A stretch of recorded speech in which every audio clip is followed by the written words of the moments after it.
Omulungi atulaba nkwaniza nnyo mu kanyomero kano wetukutuusizaako embeera y'obudde nga tukolaganiramu ne Star TV emunyenye y'eggwanga. Omwanjuzi nze Lubega Michael.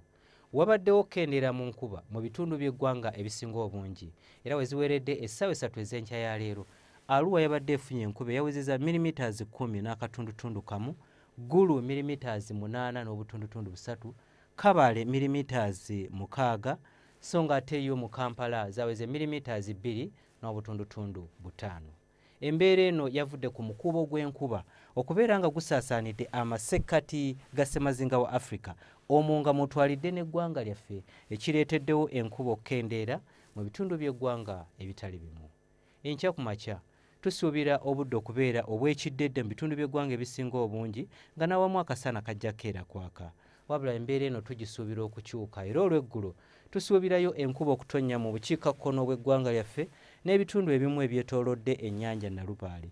Olwo ebitundu by'eggwanga ebisigaddewo ebirala tusuubira nti akasana kajja kwaka. Ebbugumu erya waggulu tulisuubira okutuuka ku degrees 29 mu kitundu ekyo eky'ekitugumu. Mu Kampala tusuubira ebbugumu okutuuka ku degrees 27 so ng'ate yo mu nsozi ez'e Kabale ebbugumu erya waggulu tulisuubira okutuuka ku degrees 25.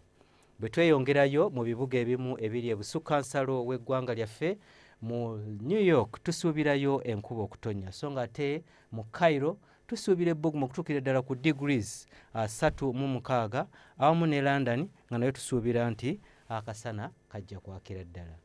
Ebyo bye tusobodde okujjira mu kitongole ky'eggwanga ekivunaanyizibwa ku mbeera z'obudde nga tukolaganira wamu ne Star TV emunyenye y'eggwanga. Nze Lubega Michael.